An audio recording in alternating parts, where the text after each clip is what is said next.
Hi everyone, welcome to Outgrow's Market of the Month. I'm your host, Dr. Saksham Sharda. I'm the creative director at outgrow.co, and for this month, we're going to interview Morgan Norman, who is the CMO of Dialpad. Thanks for joining us, Morgan. Yeah, thanks for having me. I'm looking forward to this. So we're going to start with a rapid fire round just to break the ice. You get 3 passes. In case you don't want to answer a question, you can just say pass, but try to keep your answers to one word or one sentence only, okay? Okay, let's do this. Okay. All right, so the first one, how long does it take you to get ready in the mornings? 20 minutes. All right, the most embarrassing moment of your life? Some moments in high school being bullied. How many hours of sleep can you survive on? 4.5. Fill in the blank. An upcoming marketing trend is blank. Owning your category. The city in which the best kiss of your life happened. San Francisco. Pick one, Mark Zuckerberg or Jack Dorsey. Jack Dorsey all day. The first movie that comes to your mind when I say the word ambition.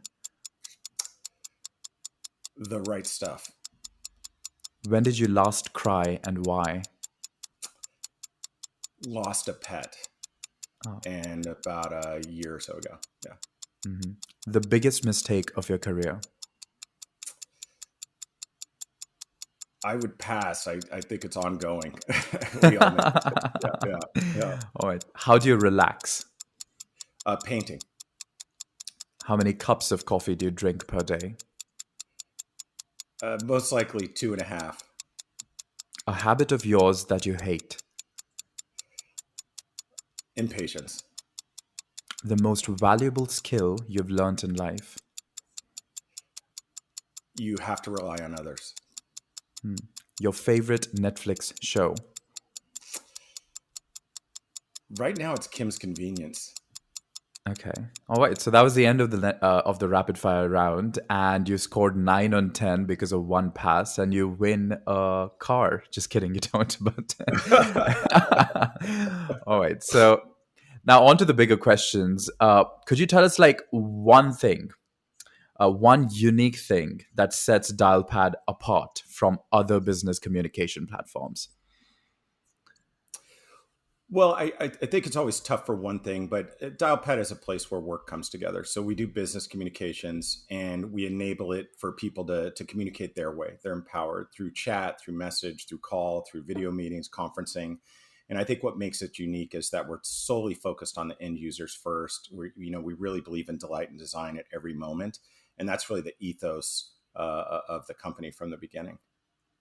So you said you had, before we started the interview, you said you had a background in art, and we can see some paintings in the background. So what led you eventually towards a communication platform?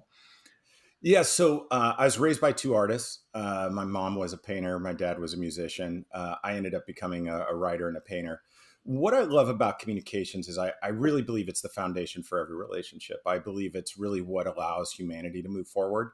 And we're just beginning in a new evolution of communications. I think that if people can figure out the ways and mediums to communicate for them, that they'll be able to create amazing things. And I think life is about creation. There's very few software products from my perspective that interest me in that way. So that's why I've had a passion for this space. And I think that it helps build a borderless world. It helps create new things in the world. It brings new harmony. And really our future depends on it from humanity's perspective. Mm-hmm. And what do you think is the boundary? If I were to like kind of merge the boundary, how would you merge the boundary between art and marketing? Because I guess that's there's a great one. Wow. I haven't had anyone ask me that before. What I've learned about marketing is marketing is a mystery always. And I think that you're always learning from it. What I've learned is that everyone creates and everyone needs to create. And marketers are just pushing that on a daily basis. What I would say about the art aspect is the best marketing I find is when you get into a state of presence or a state of flow. I think programmers talk about this as well. But that flow is where ideas just show up. It's almost like you don't create them. It's almost like if you're observant and if you're with a group of people collaborating, the idea will just show up and the solution will show up like a collective. It's not like you're forcing it. It's the forced marketing that I feel doesn't last as long. But the ones where you're really present, you're in a calm state, you're observing, you're enjoying each other's time, you're not trying to basically get to a specific outcome like this must create revenue, you'll create amazing ideas. And that's kind of the gift, I think, that, when you come from being an artist, and everyone creates, so everyone knows this. But I think applying it into the workplace is something a little bit rare, because we're always thinking about outcomes. We're always in the future. So if we could pull it back to the present, I really believe you'll build lasting work and the most meaningful work, and you'll apply that into your career, and it will take you exactly where you need to go. So I see that marketing is just a corporate artist is one of the ways I've looked at my career, and it's actually softened it a little bit for me to be a little bit less harsh on myself about what you're trying to do. Are you a sellout? I think a lot of people think about that when they go into corporate life, but just be a corporate artist, be yourself, be present, and amazing things will show up for you. Yeah. For sure, I think the market itself is beautiful. I mean, like when we look at artists, I don't think I'm quite sure artists exist, outside of the market, and there's the arts for Yeah. art's sake movement, but that's just a movement. But that's Yeah. also a self-marketing by the artist when they say art for art's sake, right? So I think it's so pervasive in every aspect Yeah. of a society is to just recognize that, okay, it's a game and it's fun to play. And I think that's also what differentiates Yeah. it from sales. Like you said, that sales is more results oriented, whereas marketing is more thought oriented, more long-term solution oriented. So I liked your philosophy Yes. there. Yes. It's a great approach. I really do agree. And I think that's what will build magnificent teams when you have that approach as well. Yeah. So speaking of that, like you have remained the CMO and held some key marketing roles at multiple organizations in the past. So what part of your role has been constant across all these organizations?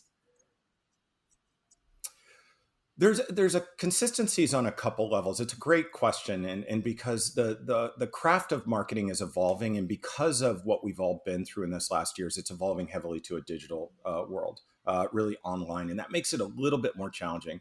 The first thing is obvious. The hard part we deal with marketers is marketing can sometimes become 80% performance and data and 20% craft. And that's a trend that you're really forced to look at data to try to get that predictability. So you got to marry those two. That's really common.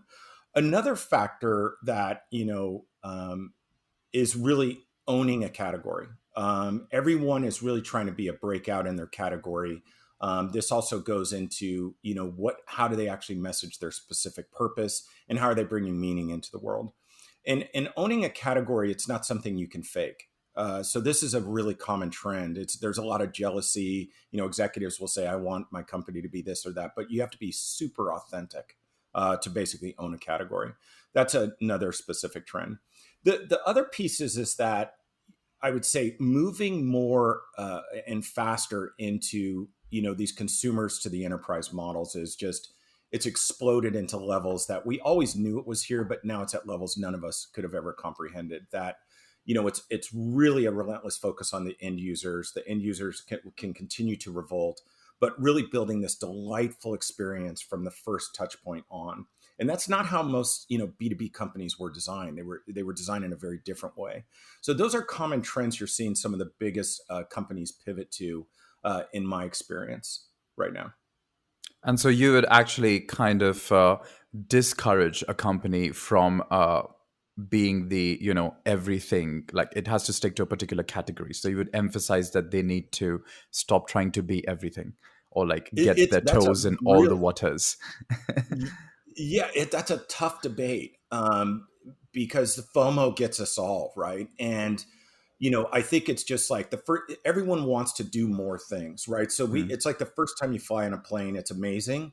But if you get on a plane, 100 times, 1,000 times, you're like, hey, when can I get off it? It's not that exciting. So constantly we're pushed into these areas of wanting to do things we might not necessarily want to do because of boredom. So you're right. You have to really focus, or you have to accept that you're not going to be great in all these areas, but you're going to do many things. You're kind of the one-stop shop. And there's a lot of companies that are very successful doing that. And if you were to relate this to, branding and rebranding for organizations, what's your take on like, influencers and personal brands becoming the first point of contact, for Yeah. these businesses? Yeah, I think it's super exciting. I feel that influencers are very prevalent in the B2C space and moving further into the B2B space pretty quickly.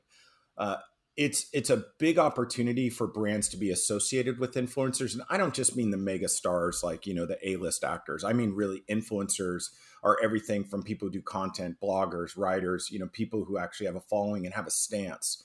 I do believe that's going to be an area where there's going to be a strong opportunity for all brands to have them carry their story and carry their meaning. If you don't take an influencer approach, it really needs to come from your customers and your users. So being customer first, and that's very difficult. It's very difficult when you're dealing with, it's pretty easy when you're dealing with a couple thousand customers. When you're dealing with millions and millions of users and trying to contain that and keep it all positive, it's very difficult. I do believe also influencers can give you a lot of feedback where, from a brand perspective, you never know how a brand's going to be interpreted. And there's no wrong idea. It's like if some people will like it, some people will hate it.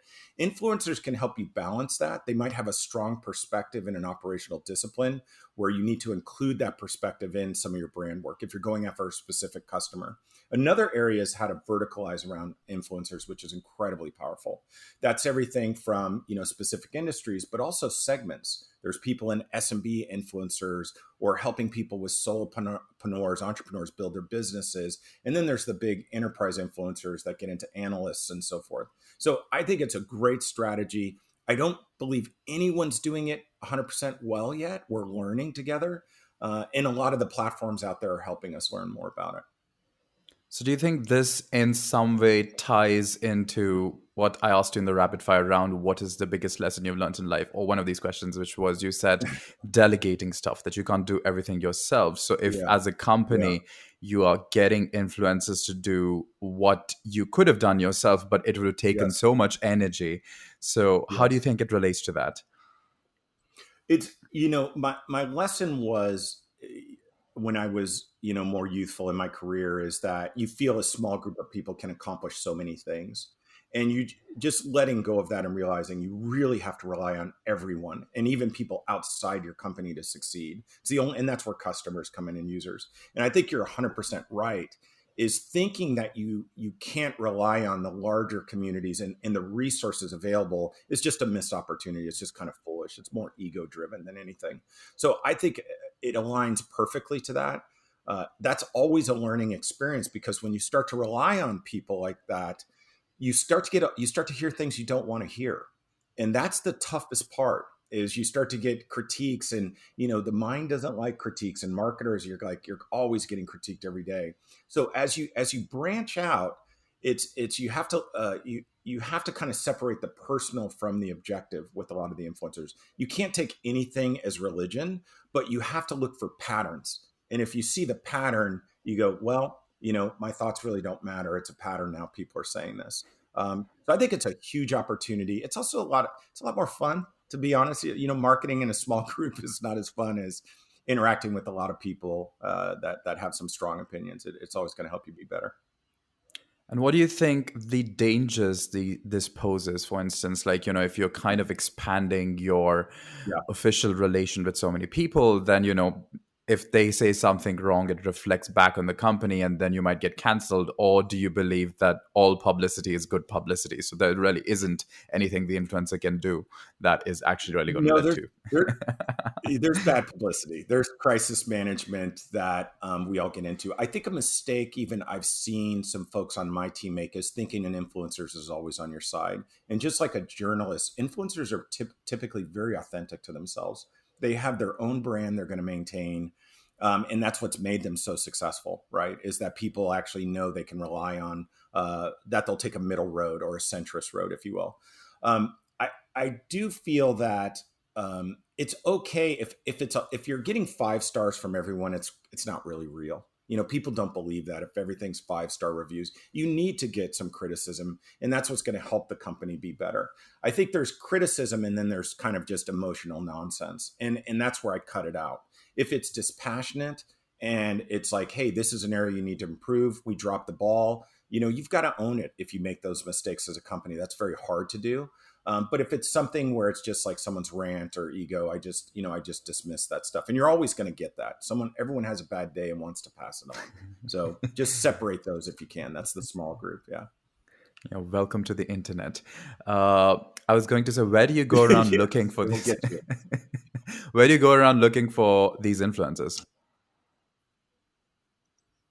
Well, our industry is B2B has always been defined by a certain set of influencers that make quite a living in it. There's basically the larger analysts, and then there's a bunch of people who write for industry trades or rags or digital properties, and they are very influential. They're always on top of the news. They're getting exposed to things before a lot of the media is, and they're giving feedback into companies. So that's one area.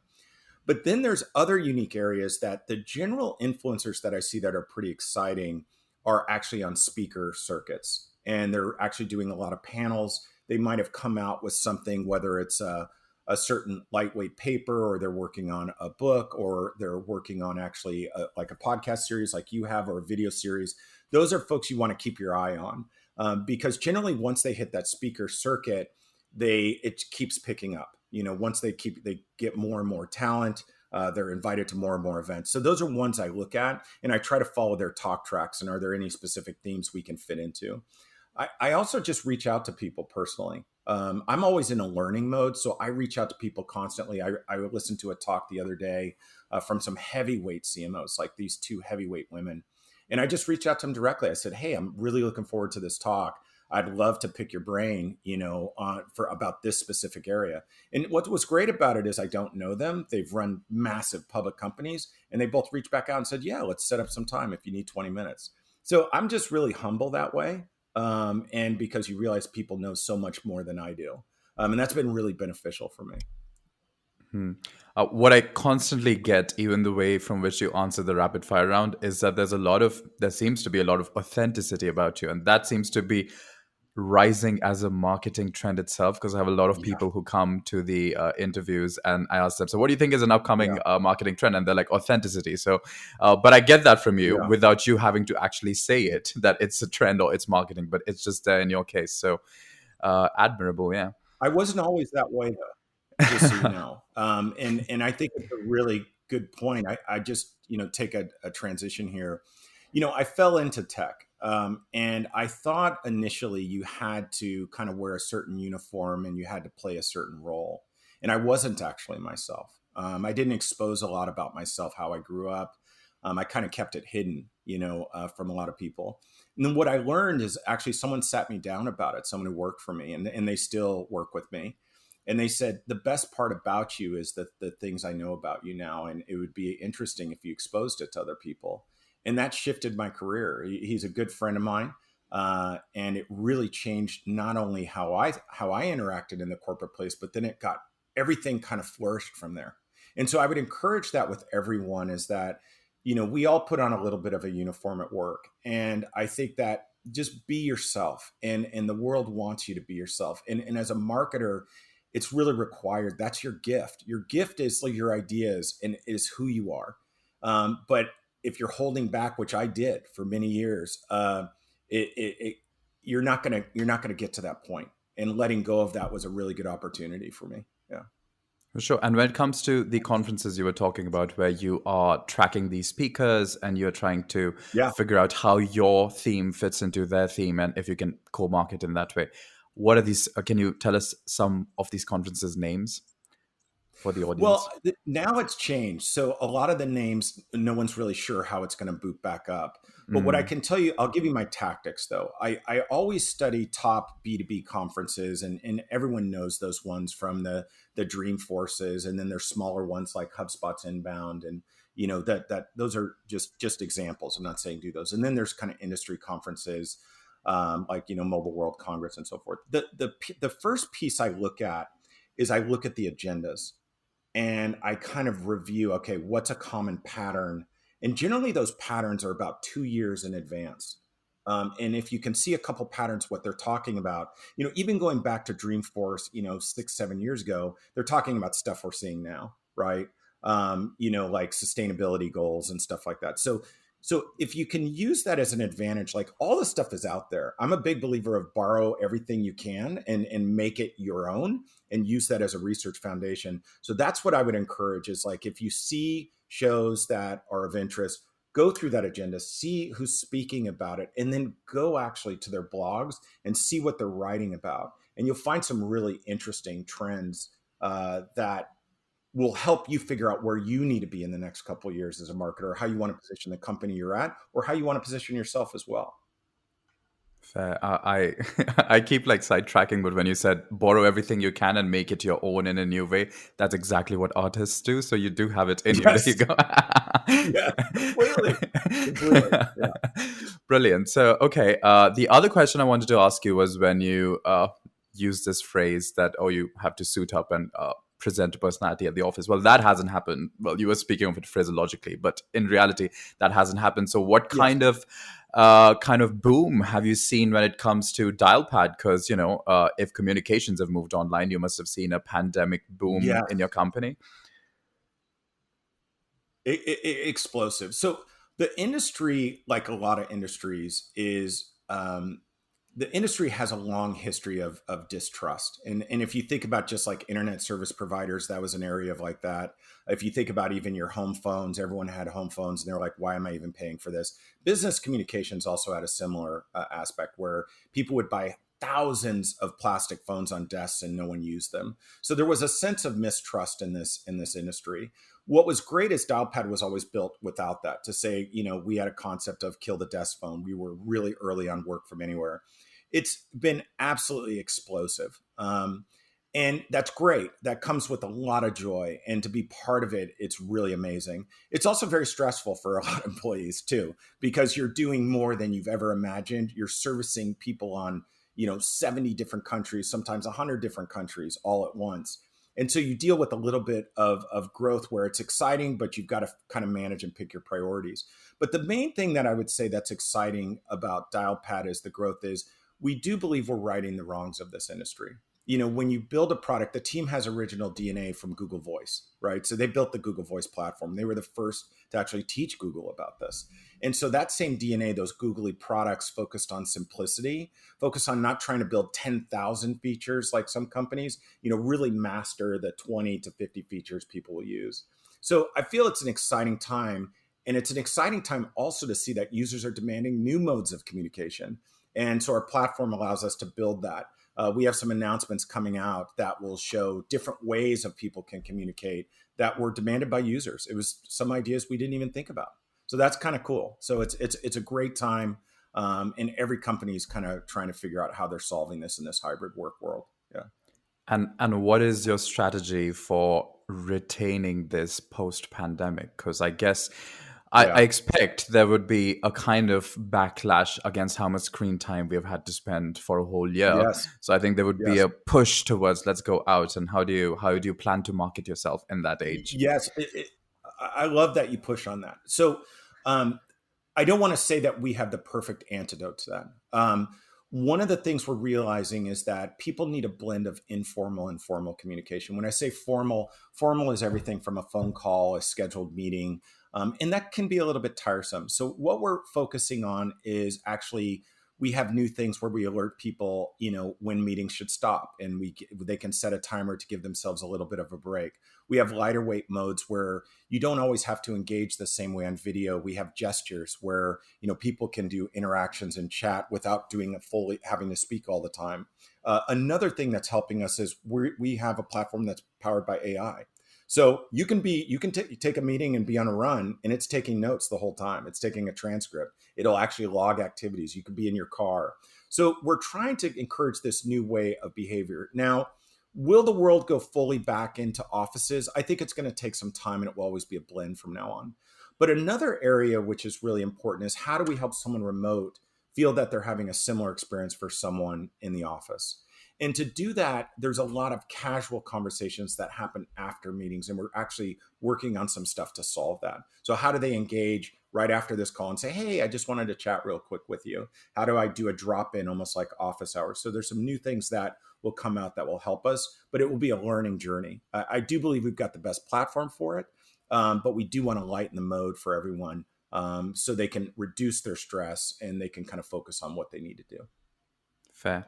Let me just diverge a little to another topic, which is how do you think branding for SaaS differs from other non-SaaS products? Like, how would Oh, you approach that? wow. Okay, that's a real tough one. So I watch brands and consumer brands just do amazing things, in terms of how they push the envelope on commercials and radio and their digital properties and digital ads. Um, I think SaaS companies are moving more towards this cutting edge. We have to, because even with us, we're dealing with millions and millions of users now. And so I don't. I think SaaS is traditionally boring. Let's just be direct about that. It's traditionally designed to function as, let me check all the things you want, and we have all of that.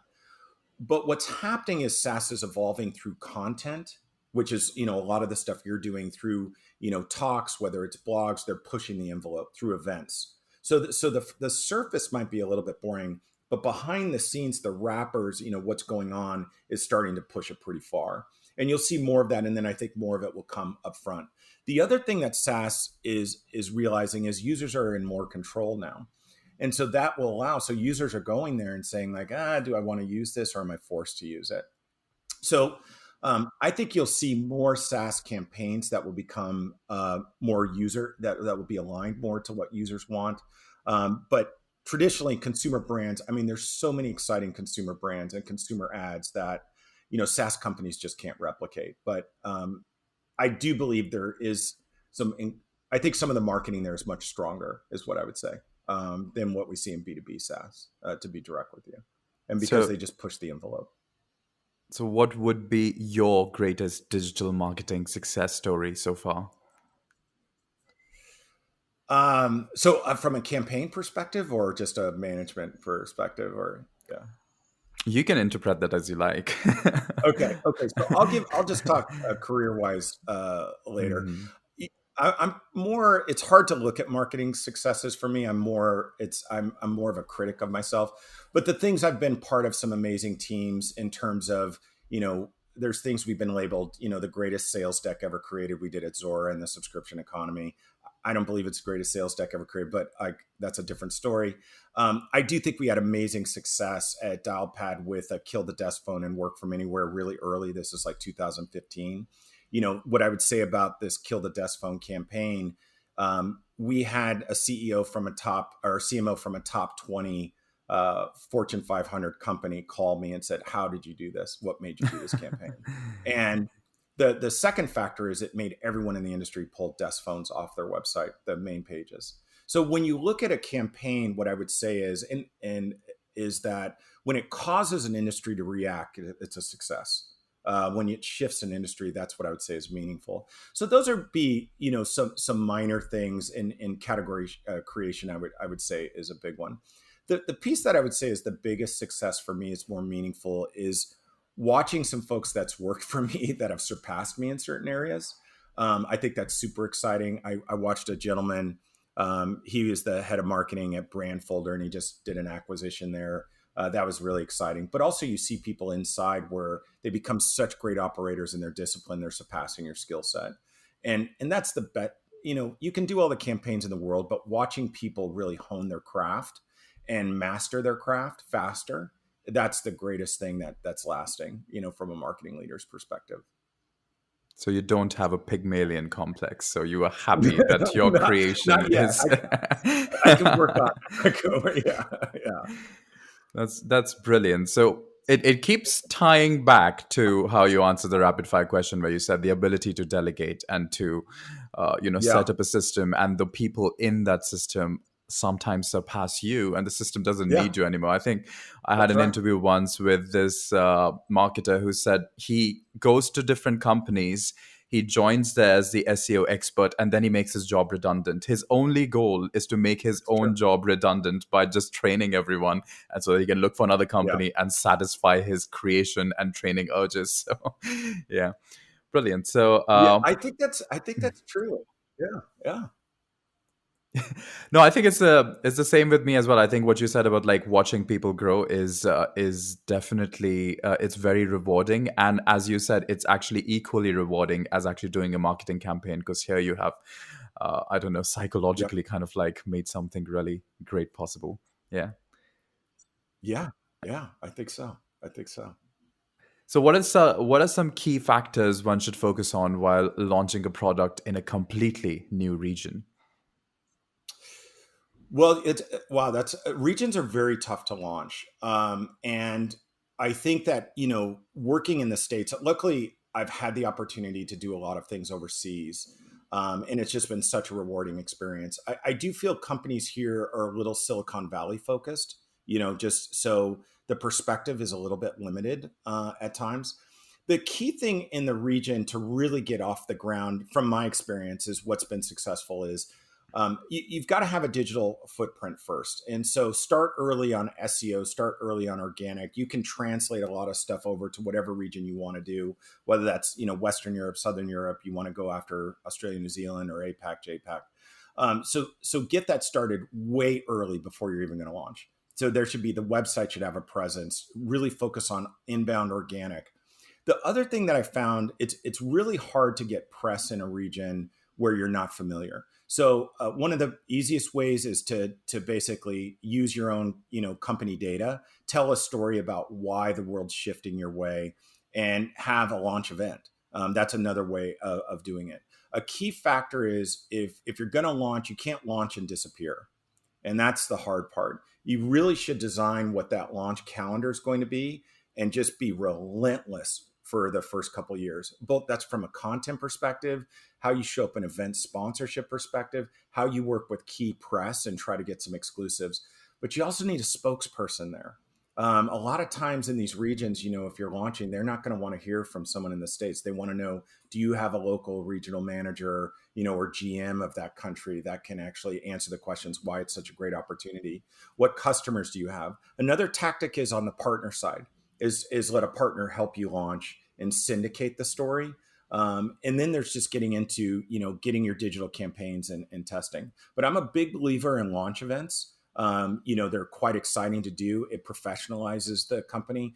Big believer in, come with some data, some sort of content that they can talk about. They have to pitch these stories to their editors. And if it's not an interesting story, they're not going to.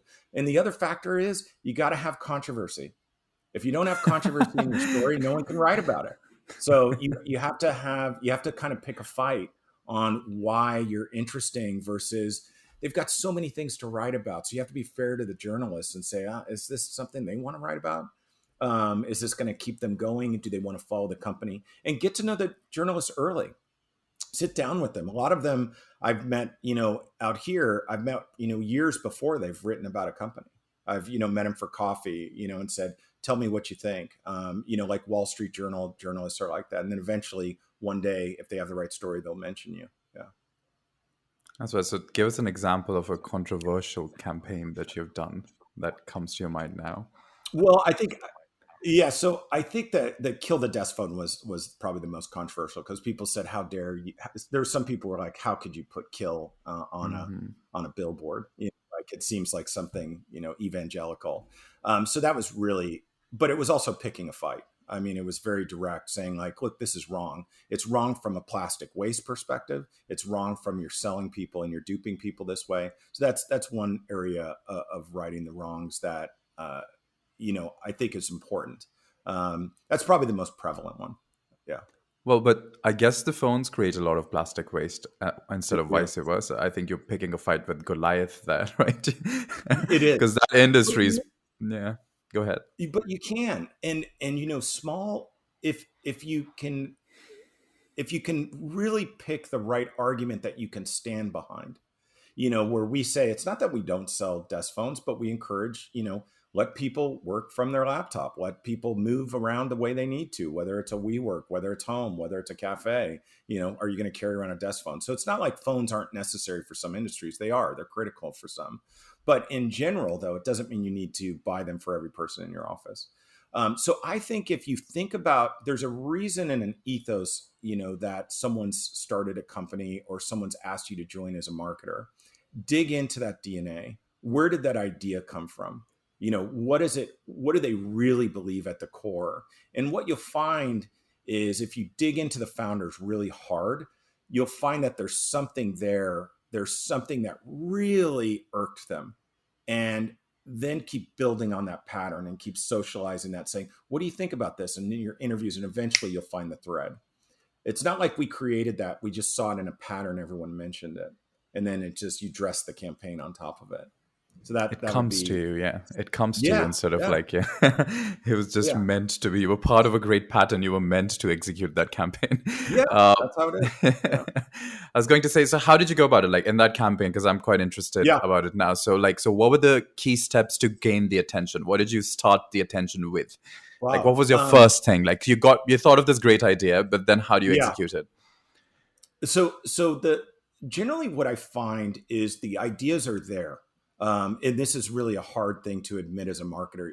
The base foundation is there. So the first thing that I do is I do a set of brand question interviews, and I actually wrote a blog about it. That is the same structure I use for every company still. So the first thing, and my cat might want to talk to you, but the first thing is I do these set of interviews, and I basically figure out what was the punchiest statement. And then what I'm doing in this next set of interviews, I'm going to bait them. And so an example, they would say like, oh, we can do this without desk phones. That's what happened. And, and then I would say, well, how many people are not using, how many people are using no desk phones or don't have desk phones? They'd be like 80-something%. And I'd say, okay, there it is. Okay. So I've got the data and I've got an opinion. And then, so the next time I'll go into it and say, well, what's the impact of someone not having that? What's the impact to the user? What's the joy? What's the value to the user? What's the value to the company? And I'll keep baiting it and I'll see if it's a pattern. And then ultimately, after about all these interview cycles, I'll go, okay, here it is. Then from a dressing perspective, you let people get really out there. So you don't want to control people's ideas, saying, look, what you go to the marketers and you say, what do you think about this? Is this one of the pillars? So you've got to design it from a brand pillar. And out of that became, work from, anywhere we talked about. We had like connect everyone, work anywhere. So all of that, and we had a bunch of bad creative ideas. And then one day in a room, I can actually still remember it. The idea said, would we ever say something this aggressive? And we debated this for months. And because the one thing I would say that you could gauge yourself in is that if the campaign doesn't make you uncomfortable to make you say, I'm not sure I want to do it, it doesn't have enough conflict. It has to make you go, is this too far?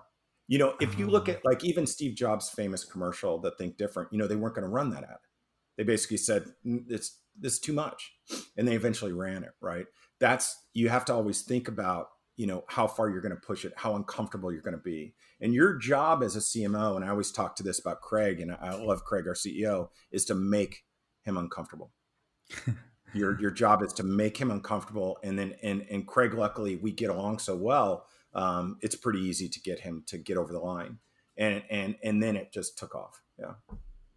That's brilliant, because I've had that feeling with every marketing campaign, like a lot of them that I've done. I'm just like, oh no, this might actually backfire really bad. And I'm just like, this might backfire. And I go to the CEO too, and I'm just like, this might actually backfire. Like, and I'm glad you managed to nail that kind of anxiety into it, that you have created something that is a wave, and you don't know which way it will go, but it's a wave.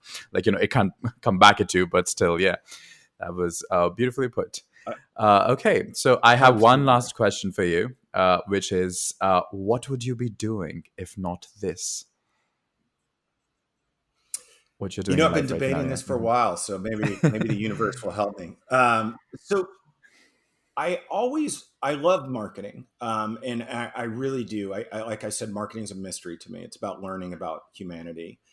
So I would always love to do some aspect of it, whether that's continuing to advise. Ultimately, I'd love to open an art gallery. I really believe there's a lot of artists that are underrepresented, and help them market. It's not just about, I'm a big believer in art, but I think art is not as accessible to everyone. And the reason why is I'm a big believer in kind of community.